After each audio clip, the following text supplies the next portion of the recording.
It's brand new news today. Ryan Gosling is in negotiations to star in Shawn Levy's future Star Wars film. Levy's film has been in development with Lucasfilm since 2022, and getting Gosling seems like it could be a major step in getting the film truly off the ground and into the galaxy far, far away. Last we knew, the film was not to be set within the Skywalker saga, but very little else is known about it other than that Levy is working with Jonathan Tropper to write the movie. Levy collaborated with Tropper on the Adam Project and This Is Where I Leave You. Looks to be a big movie. Will the galactic credits roll in if Levy can lure this A-lister into Star Wars? So it's always a gamble in Star Wars when you put a really well-known actor in a project.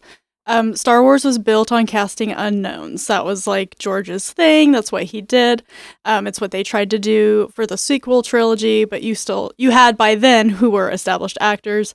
Prequel trilogy was sort of the same, but not quite as much. But like this is Ryan Gosling. Like Ryan Gosling is, pretty universally known, I feel like, in movies. And so the thing that you risk by doing something like this, and I'm not against it, this is just the take I have on this, is that you put him in something and people either go, oh, that's Ryan Gosling in Star Wars, or he really develops a character and you lose him in the world, which is kind of what you want.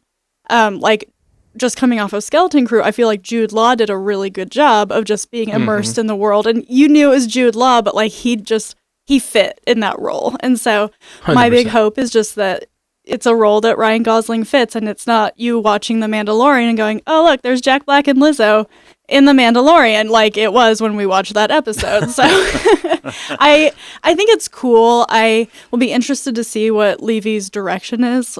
We've talked about his filmography and how all over the board it is before. So he could be taking this in any direction. It could be funny. It could be serious. It could be a romp. It could be action. I mean, we just don't know anything else about it. But I feel like having Baby Daddy Goss, as Ashley would call him, in there is only a good thing, I hope.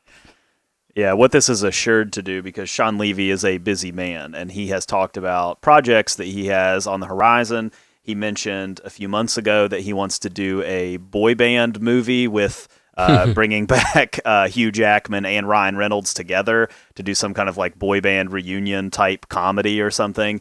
But what this is inevitably going to do by bringing in, Ryan Gosling, you can't get much more A-list than Ryan Gosling, bringing him into a Star Wars movie, this will fast track it.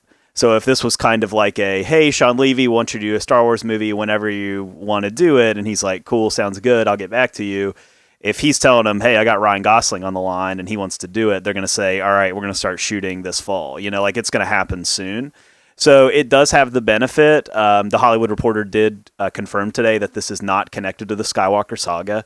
I think that greatly benefits the project, that you can let Shawn Levy kind of do what he wants to do, and you can bring people in without this commitment of, hey, you got to stick around for a couple more movies or whatever. It can be a one-off if you want it to be a one-off, and you can go from there and kind of do whatever creative journey you want to do with it. So I think it's exciting, and I think we had kind of forgotten about the Shawn Levy Star Wars thing. It was mentioned offhand, and we know this Mandalorian movie's coming up, and we know Filoni's at work trying to bring all these characters together in something, but the Shawn Levy movie was just sort of, it'll happen someday, I guess.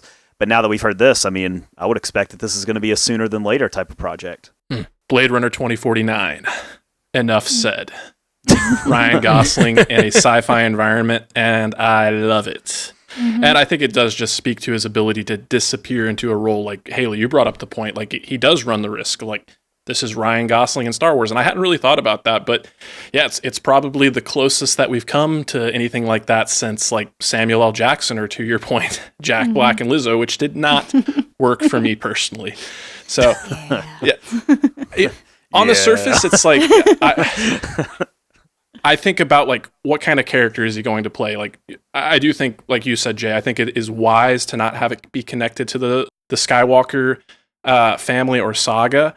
But it's like, what kind of character is he going to play? And like, he seems so perfect for a scoundrel but I kind of want him to not play a scoundrel because it seems too obvious. So thinking about Levy, Levy strikes me as the kind of guy with his filmography, again, even though it's been all over the place, like what kind of Star Wars movie does he want to make? It's probably going to, much like Deadpool and Wolverine and the Atom Project, run that or ride that line for comedy pretty closely. So we'll see. But considering that, how have Levy and Gosling not worked together before? Because it does seem like a perfect pairing.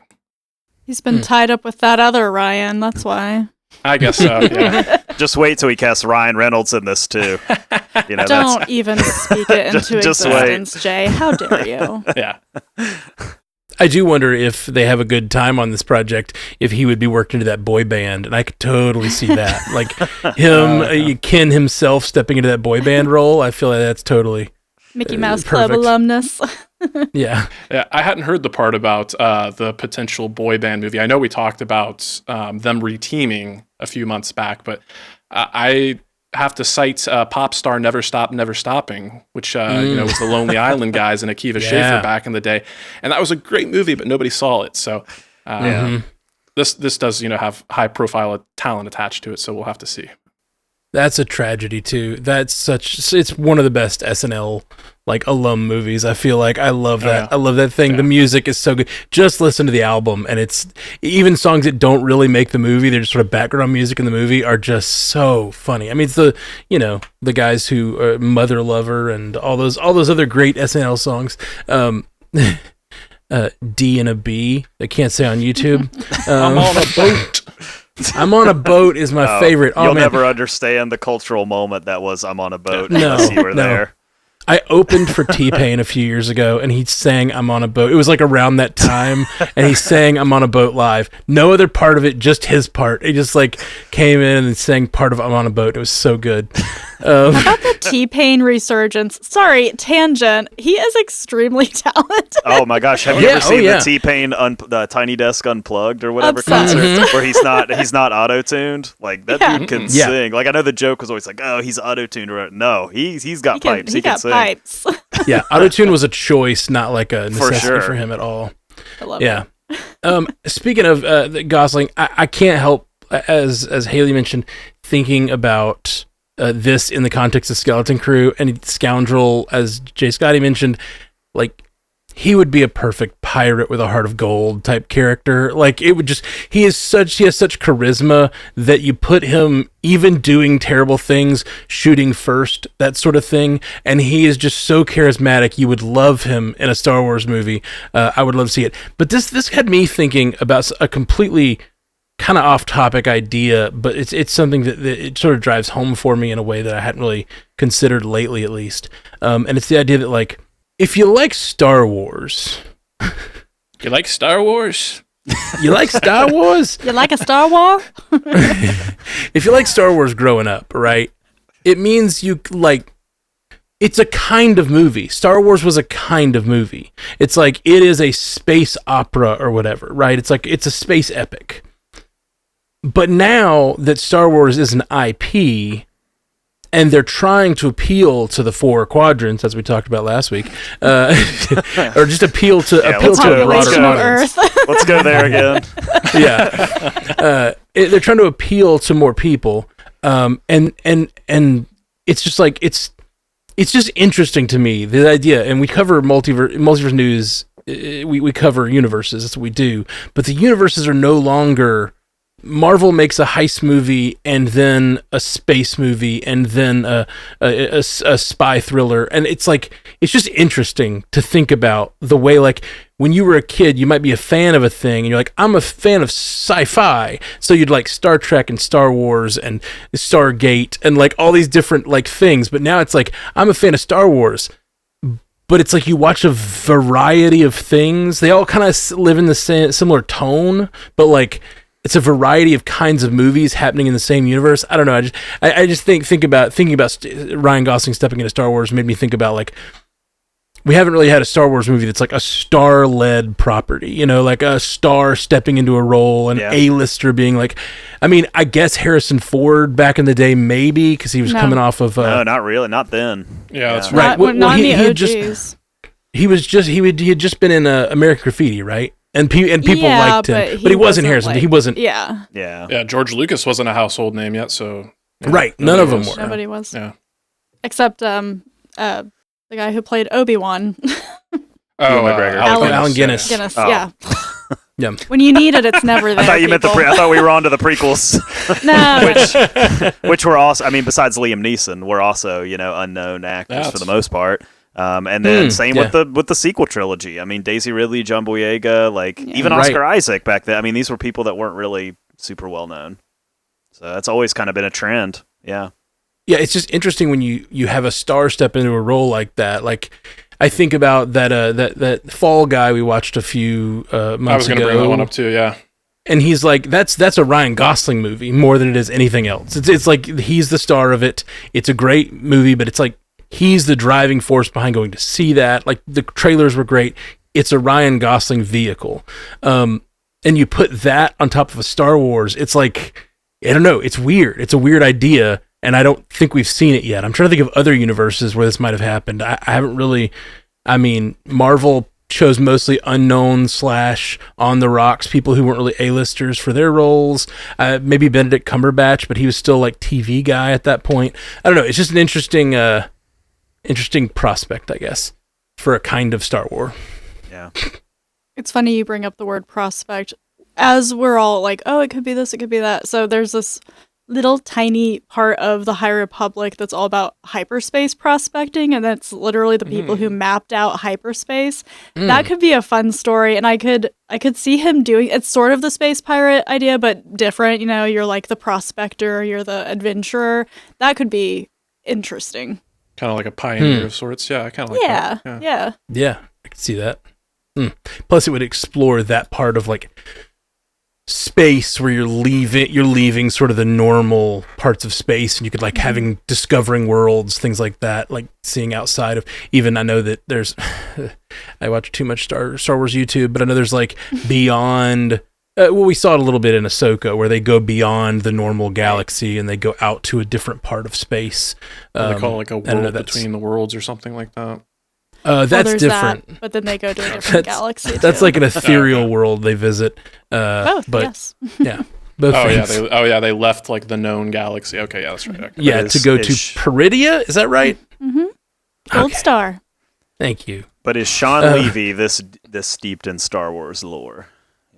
Probably not. I don't. But do you have to be? I mean, no, you absolutely don't have to be. That's my point. Like, you absolutely do Yeah. not have to be. I mean, you can paint with any canvas you want. If you're gonna bring a unique film with Ryan Gosling to the table, you can carve out any corner that you can make a new planet, new system if you want, and they're going to be down for that. I mean, there's the possibilities there are pretty limitless, and we already know that Star Wars has a pretty tight ship when it comes to continuity, and we know Filoni's kind of taken the lead on a lot of that. So, yeah, I mean, I think this is the only way it makes sense, right? Is to give Shawn Levy a little corner and kind of let him do his own thing. Yeah. I could totally imagine in the Star Wars galaxy, like a planet where someone's completely cut off from all the Jedi, Sith, all the information about that stuff, but they're just Force sensitive. And then you have like almost like a superhero story, because there's like a guy who's like figuring out the Force in his own life, like on a different planet, I don't know. You just gave me kind of like a completely different idea, and I don't know if they would ever do this, but I would kind of love to see it. Like, are you familiar with the movie The Gods Must Be Crazy? Where the Coke can falls in like Africa. Yeah, what if they're on a planet what a weird like movie that is completely disconnected, and a lightsaber just happens to land on the planet, and someone picks up a lightsaber, and suddenly like the power dynamic of the whole planet just shifts? That would be really interesting. I could totally see it, especially if it was like, whatever, Raiders or whatever, like, and they're not even speaking basic, as it were. They're just like Orabesh, if you will. Yeah, that could be really fun. Orabesh, if you're nasty.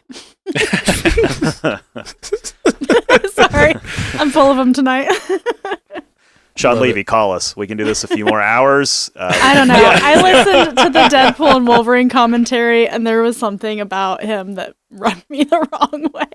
He gave me like youth leader vibes, and I can't explain it any better than that. I can see that. I can totally see that. He was Based on like, his okay, directing gang, style. so in this scene, da-da-da-da, and I was like, ew. Imagine what I it was don't know like you. being on set with him and Ryan Reynolds, like one in each They're ear. very similar vibes. Oh man, Yeah. that's Oh man, It was that's rough. fascinating. It's a lot to keep up with. Oh, I meant to mention on my whole diatribe about things coming into different vibes being in the same universe. This week, in 3 days, we have the new Paramount Plus is dropping the new Star Trek movie, Section 31, and that's this week. And it's like, it's Star Trek, kinda, but it's like all characters and worlds and things from Star Trek, but it's like a space spy movie that's going to be action and comedy oriented. And I'm totally here for it. I'm really, really excited for it, and it's going to be. It looks really fun.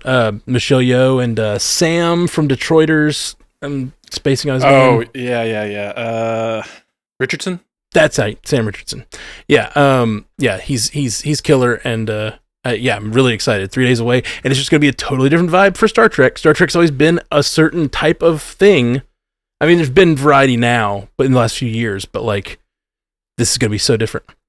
You just watched a clip from Multiverse News. If you liked it, go to our channel. We got a whole episode that it comes from. So go check that out and hit the like and subscribe. And we got lots of clips you'll enjoy, but also full hour-long episodes of Multiverse News with lots of things that don't even make it to clips. So check us out. You stay clippy.